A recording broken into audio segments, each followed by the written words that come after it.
বেসরকারি nursing coaching সেন্টারের মধ্যে মহিলার ঝুলন্ত দেহ চাঞ্চল্য ছড়িয়েছে গোটা এলাকায়। উত্তর ২৪ পরগনা জেলার বসিরহাট থানার দন্ডেরহাট বাজার সংলগ্ন এলাকার এক বেসরকারি নার্সিং কোচিং ট্রেনিং সেন্টার থেকে ঝুলন্ত অবস্থায় এক মহিলার দেহ উদ্ধার করল পুলিশ। জানা গিয়েছে, মহিলার নাম মারিয়াম খাতুন, বয়স ২৬ বছর। মৃতার বাড়ি দেগঙ্গা থানা রিয়াজপুর এলাকায়। সূত্রের খবর, মৃতা মারিয়াম খাতুন বেড়াচাপার একটি বেসরকারি ব্যাংকে চাকরি করত। পাশাপাশি জানা যায়, মৃতার ওই নার্সিং ট্রেনিং সেন্টারের আসাউদ্দিন মোল্লা নামক এক যুবকের সঙ্গে সম্পর্ক ছিল। সোমবার সন্ধ্যার পর ওই সেন্টারের দরজা বাইরে থেকে তালা দেওয়া দেখে সন্দেহ হয় এলাকাবাসীর। তৎক্ষণাৎ খবর দেওয়া হয় বসিরহাট থানায়। পুলিশ এসে দরজা ভেঙে ঘরের মধ্যে ঢুকে দেখে ঝুলন্ত অবস্থায় রয়েছে মারিয়াম খাতুনের নিথর দেহ। সঙ্গে সঙ্গে তাকে উদ্ধার করে বসিরহাট স্বাস্থ্য জেলা হাসপাতালে নিয়ে গেলে চিকিৎসকরা তাকে মৃত বলে ঘোষণা করেন। মৃতার স্বামী আলমগীর মণ্ডল জানান, ইনস্টিটিউটই এখানে বসিরহাট একটা নীরব বলে একটা ছেলের সঙ্গে ও ইনস্টিটিউটই কাজ করার জন্য এসেছিল।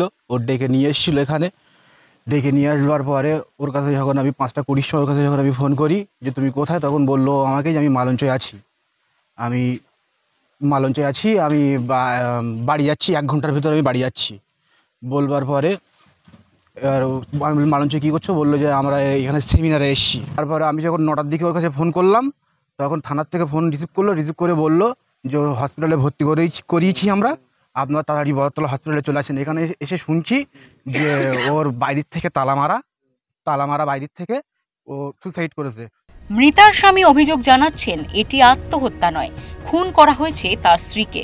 অপরদিকে যার নামে অভিযোগ আসাউদ্দিন মোল্লা, তিনি ফোনের মাধ্যমে জানান, একাধিকবার আমার বলে বাড়ি থেকে মেন্টালি প্রেশার, আমি কি করব। আমি তখন বলি যে আমি কি করব, আমি তো জানতাম না। ঠিক আছে, তুমি বিবাহিত, ঠিক আছে। আমার বলে বাড়ি থেকে মেন্টালি প্রেশার করে একাধিকবার। ওর মানে বাবার বাড়িতে ওনার কোনো সম্পর্ক নেই, উনি যেহেতু প্রেম করে বিয়ে করেছিল, বাবার বাড়ি থেকে মেনে নেয়নি, ঠিক আছে।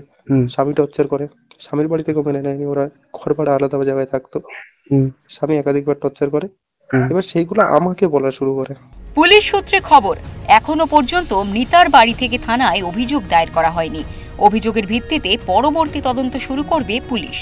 উত্তর ২৪ পরগনা থেকে সুকান্ত চট্টোপাধ্যায়ের রিপোর্ট, ওঙ্কার বাংলা।